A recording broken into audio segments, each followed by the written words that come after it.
Buen día, docente, buen día con todos. Nosotros somos el grupo número 3 y nos tocó exponer sobre las fuentes del derecho internacional. Este grupo está integrado por Nayeli Mamani Chuquecota, Fernanda Ilazaca Nacarino, Yanela Mendizábal Flores, André Turpo Mamani, Yaneli Quispe Mamani y Aquiles Arce Chipane, mi persona, Gómez Cori Rosa. Como resumen, el derecho internacional público se rige, ¿no?, sobre un sistema de fuentes que garantizan su validez, aplicabilidad y adaptación a las dinámicas de la comunidad internacional, a diferencia del derecho interno, donde el legislador nacional ocupa un lugar central. En el ámbito internacional, la creación normativa se dispersa en diversos mecanismos reconocidos como Kelsen, Kant, han resaltado la importancia de entender estas fuentes desde una perspectiva estrictamente jurídica. La validez normativa no depende de la moral, sino de las reglas de reconocimiento y jerarquía. Y en la práctica, los tratados constituyen hoy un principal mecanismo de regulación internacional, aunque la costumbre y los principios generales siguen desempeñando un rol esencial para evitar vacíos jurídicos, no vacíos, estas lagunas legales. Revela la complejidad de un sistema que, pese a la soberanía de los estados, logra articular reglas comunes necesarias para la convivencia y la justicia global. Hemos sacado 5 palabras clave que son fuentes, derecho internacional público, costumbre, Estado, justicia. Ahora va a pasar a exponer mi grupo. Bien, a continuación hablaré acerca de la noción de la fuente de derecho internacional. Para empezar, cuando hablamos acerca de fuentes de derecho, nos referimos más que todo a dónde surge el derecho, cómo es que llega a nacer o cómo es que se crea. Bueno, ahora, según el jurista Luis Legaz y la Cambra, nos dice que podemos entenderlo de distintas formas. Primero, como fuente histórica, es decir, en este caso, documentos o restos del pasado que nos muestren, ¿no?, cómo era el derecho. También como fuerza social creadora, que en este caso son los factores sociales, económicos o políticos que impulsan estas nuevas leyes. También como autoridad creadora, que son los factores, es un ente que tiene poder para poder llegar a crear estas normas. También como acto creador concreto, que es el hecho específico que hace nacer a esta norma. Y también como fundamento de validez, que es la razón por la cual una norma llega a ser obligatoria. Y por último tenemos la forma de manifestación, que es el modo en que la norma se llega a exteriorizar.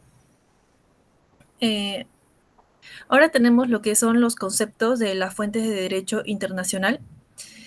Aquí la doctrina en sí distingue entre fuentes materiales y también entre las fuentes formales.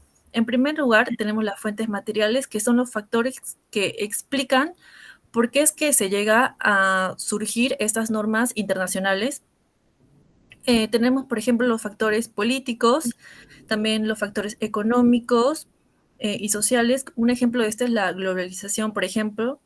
También tenemos los factores éticos, morales y los factores científicos y tecnológicos.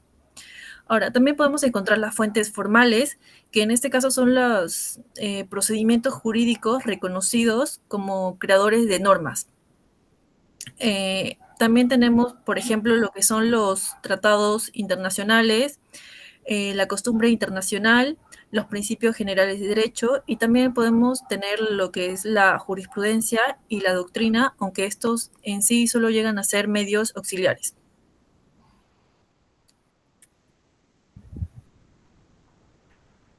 Ya.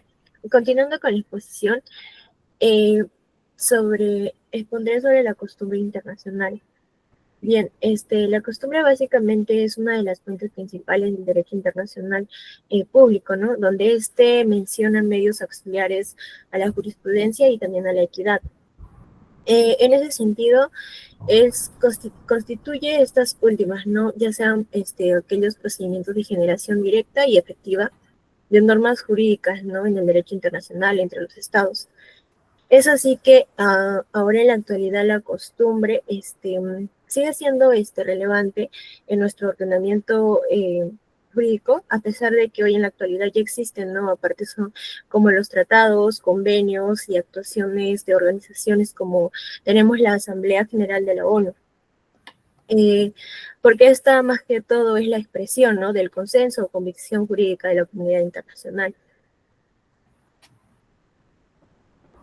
Bien, ahora tenemos la formación de la costumbre. Este básicamente viene a ser un proceso fundamental en el derecho internacional, ya que mediante la formación de la costumbre, pues se dan, ¿no? Las prácticas de los estados a largo tiempo que estos vienen a convertirse en normas jurídicas obligatorias. Siguiente, por favor. Bien, tenemos los elementos de la costumbre. Básicamente este se compone de dos elementos fundamentales, como viene a ser primero objetivo y el otro subjetivo. El objetivo, también conocido como material, el que básicamente se entiende por el elemento que viene a ser constante y uniforme, ¿no? De su uso, que puede expresarse tanto en forma positiva, que esto pueden ser acciones, como también negativa, que esto viene a ser abstenciones y omisiones. Tenemos también el elemento espiritual, o también conocido como opinion use, que este elemento viene a ser más que todo conocida porque es la convicción, ¿no? De un acto u omisión que constituye una obligación jurídica. Siguiente, por favor. Ya tenemos las clases de la costumbre que vienen a ser tres. Primero, las particulares, que básicamente son las que son aquellas que han nacido, ¿no? Entre un grupo de estados con características propias. Y ahora tenemos las costumbres generales, que estas se abarcan a todos los estados, ¿no? Sin consideración a que hayan o no contribuido a su formación, ¿no? E incluso los obligan a los estados, ¿no? Que nazcan a la vida internacional. Tenemos la costumbre bilateral, básicamente se origina, ¿no? Entre dos estados o sujetos de derecho internacional público. Es la repetición constante, ¿no? Con el espíritu de obligatoriedad de un determinado acto o su abstención u omisión. Siguiente. Tenemos los elementos de la costumbre, que esta se basa en dos elementos, que es material. Siguiente paso, mi siguiente compañero. Ya está. Ahora pasaremos al tema de los tratados como fuente del derecho internacional. Como sabemos, los tratados son de gran importancia y esto lo podemos ver en los cientos de tratados que hasta ahora hay en las Naciones Unidas. Como definición, la Convención de Viena considera los tratados como un acuerdo internacional celebrado por escrito entre estados y regido por el derecho internacional. Y es de gran importancia decir que para el derecho internacional son jurídicamente válidas las normas conocidas como tratados. Ahora pasaremos a ver las características del derecho internacional. En primera es que un tratado debe tener una manifestación de voluntad común de dos o más sujetos de derecho internacional con capacidad suficiente. Acá centrándonos en el hecho de la capacidad, ya que no es necesario que estrictamente un sujeto, solo por tener muchos derechos que lo adhieren, sea capaz de realizar tratados. Es decir, un sujeto internacional no equivale automáticamente a tener capacidad para concluir tratados. En segunda es la manifestación de voluntad tendiente a establecer una regla de derecho en un ordenamiento jurídico. Esto es debido a que no solo por tener, digamos, dos entidades, una manifestación de voluntad común va a ser considerado tratado, sino que también este debe tener un contenido que prohíba, permita o obligue algo. Y en tercera es la manifestación de voluntad regida directamente por el derecho internacional. Esto está entendido que puede haber tratados que adhieran a ciertas entidades, pero estas no necesariamente podrán ser obligatorias, como por ejemplo tenemos a tratados no exigibles, como así también otros que son legalmente exigibles. Sí. Bueno, yo les voy a hablar sobre los principios generales del derecho como fuente del derecho internacional público. Ya sabemos cuáles son en sí, que es como la costumbre, la ley y demás. ¿Por qué son importantes en las fuentes del derecho internacional público? radica en que complementan a los tratados y la costumbre internacional, orientan la interpretación de las normas y llenan vacíos jurídicos en situaciones donde no existe una regulación expresa. De esta manera, aseguran coherencia, legitimidad y estabilidad del sistema internacional y se consolida como una guía esencial para la práctica, ¿no? Ahora vamos a ver lo que son los principios en sí del derecho internacional público. He averiguado 7 principios. Prohibición del uso de la fuerza o la amenaza, que está regulado en la Carta de las Naciones Unidas, y que prohíbe a los estados emplear la fuerza militar o amenazar con hacerlo contra la independencia política o la integridad territorial de otros estados. Como segundo, la obligación de resolver pacíficamente las controversias. Los estados tienen la obligación de resolver sus conflictos mediante medios pacíficos sin necesidad de llegar a la guerra. Tercer principio de no intervención. Ningún estado puede intervenir en las decisiones internas o externas de otro estado, ya sea de manera directa o indirecta. La obligación de cooperación internacional.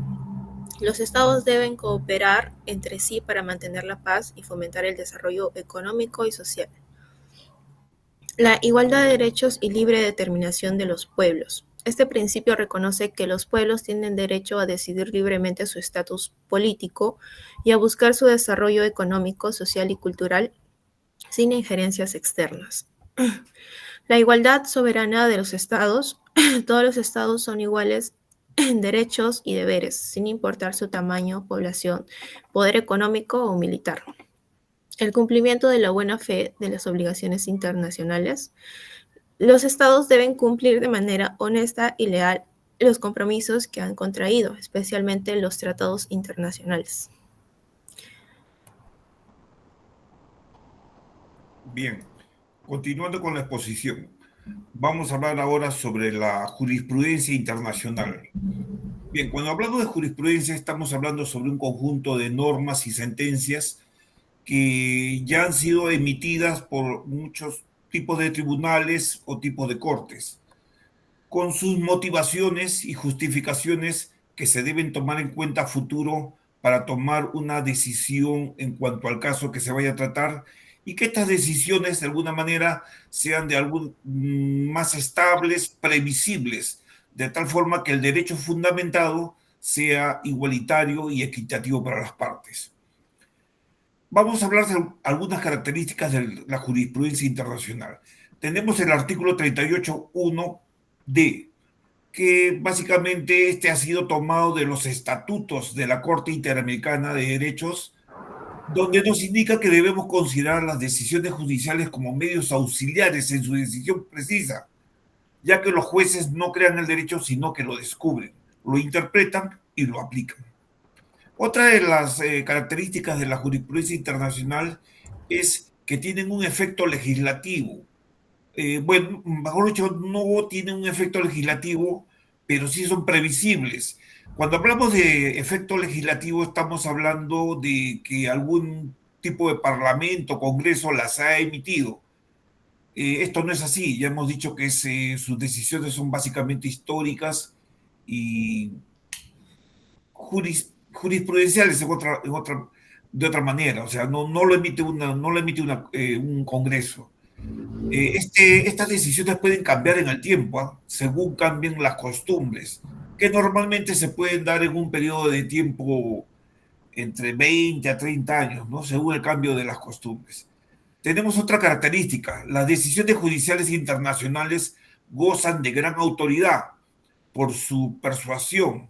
Esto se debe tomar en cuenta porque estas decisiones han sido elaboradas por juristas muy especializados y presentan una lógica rigurosa que ha sido sometida a muchos contextos. Y cuando hablamos de que ha sido sometida a muchos contextos, para emitir este tipo de decisiones no es solamente verlo desde un punto de vista.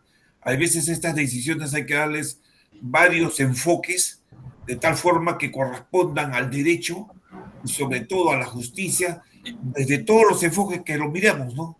O sea, cuando esta lógica sí se cumple desde la perspectiva de todos los enfoques, entonces seguramente será la mejor decisión.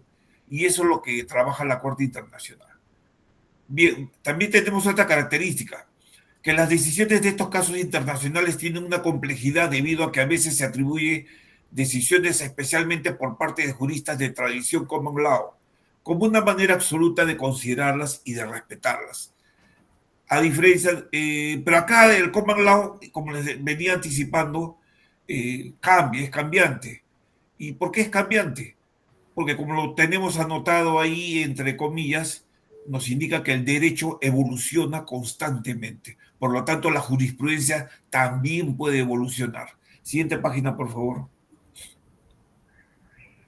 Tenemos, en cuanto al alcance, nos dicen, ¿no? El alcance que debe entender que se refiere a decisiones de tribunales internacionales en su sentido amplio.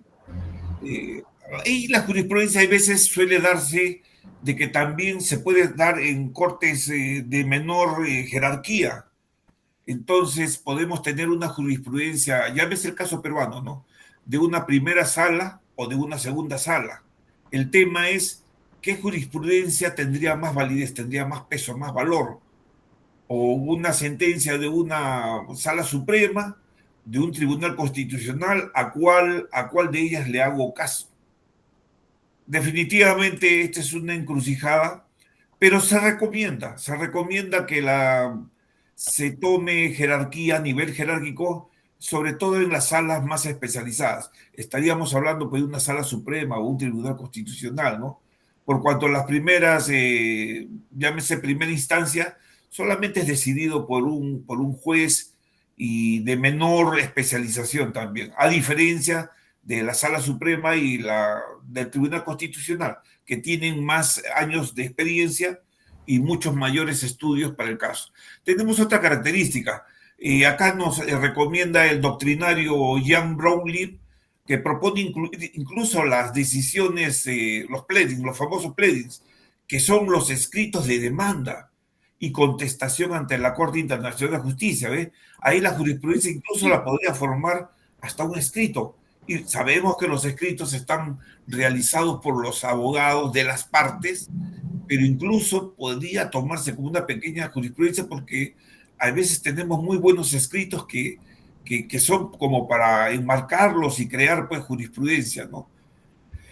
Tenemos también otra característica, ¿no?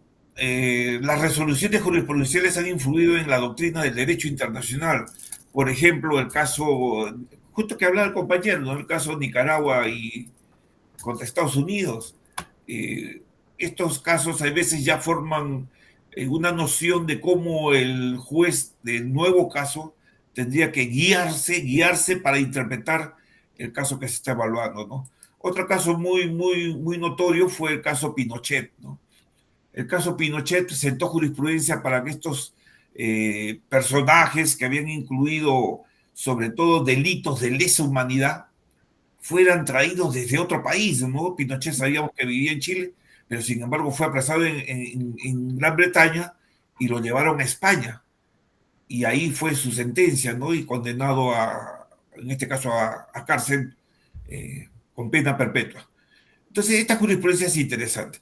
Tenemos una última, que es el problema que puede traer la proliferación de tribunales, ¿no? Muchas decisiones, muchos tribunales, no podríamos decidir a veces si el tribunal de la Corte Internacional de Justicia u otro tipo de corte, por ejemplo, puede haber la Corte de la Haya, cuál de las decisiones tendría mayor peso, mayor valor. A esa puede ser un pequeño problema contraproducente porque no podría fácilmente determinarse quién tiene más la razón. Siguiente página y siguiente compañero, por favor. Bien, yo les voy a hablar sobre la doctrina internacional. Si bien ha sido un componente esencial en la conformación del derecho internacional público y su evaluación ha sido impulsada por diferentes corrientes doctrinales. El iusnaturalismo, representado por pensadores como Francisco de Vitadoria, y que sostiene que existen principios universales y naturales que deben regir las relaciones, ¿no?, entre los estados. estos principios influyen normas fundamentales como la igualdad de la soberana y de los estados, la libertad de los mares y la no intervención en los asuntos internos de otros países.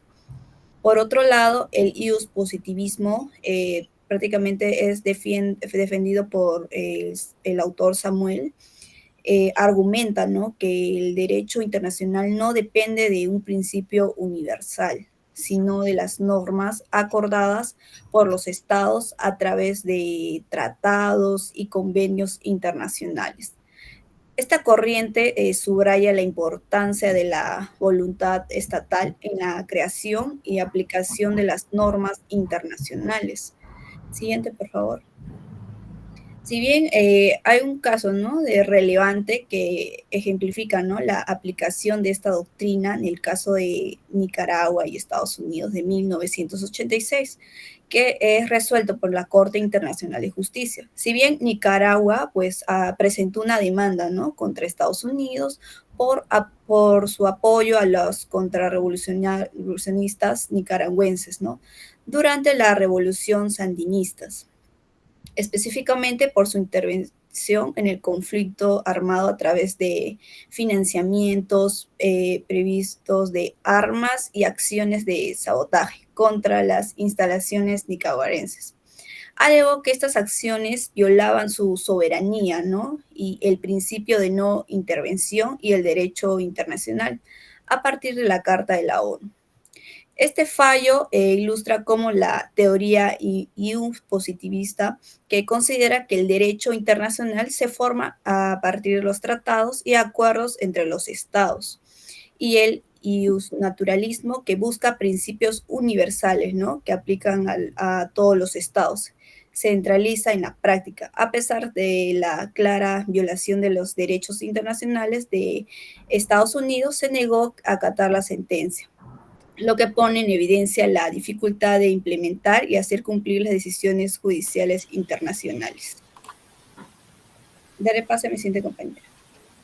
Bueno, respecto a la referencia de equidad como fuente, en el derecho internacional público, la equidad no está en el mismo nivel que en un tratado o la costumbre. Sin embargo, la equidad también va a jugar un rol importante como un criterio interpretativo que ayuda a que el derecho sea más justo y adaptable. Tenemos tres formas de equidad: la infraleyem, cuando suaviza la rigidez de una norma existente; la proecter-leyem, cuando llena vacíos en el derecho; y la más importante, la más polémica, contra-leyem, que es cuando se aparta de la norma en nombre de la justicia. Un ejemplo muy conocido podría ser el caso de la Libia contra Malta en 1985. Allí la Corte Internacional de Justicia resolvió un conflicto de delimitación marítima. Siguiente. Valor y límites de la equidad. Bueno, la equidad en sí es muy valiosa porque evita que el derecho internacional quede atrapado en reglas rígidas que no funcionan en todos los estados ni en todos los contextos. Es como un mecanismo de ajuste que hace posible que el derecho responda a situaciones nuevas o especiales, ¿no? La equidad también aquí va a funcionar como un puente, ya que va a conectar la letra de la norma con las exigencias reales de la justicia en las relaciones internacionales. Y bueno, esa combinación es la que hace que el derecho pueda ser al mismo tiempo un sistema estable y sensible a la realidad de todas las personas. Y bueno, como conclusión, hemos visto que el estudio del derecho internacional público demuestra que sostiene de diversas fuentes normativas, entre las cuales tenemos los principios generales, los tratados, la costumbre internacional, la jurisprudencia internacional, la doctrina y por último la referencia de equidad. Estos de aquí ocupan un lugar central en la práctica internacional, ya que garantizan la paz, la cooperación y el respeto entre los estados. Su importancia también como fuente del derecho radica en que permiten interpretar las normas existentes, llenar vacíos jurídicos y asegurar la coherencia del sistema con la realidad en el que estamos hoy en día. Gracias por su atención.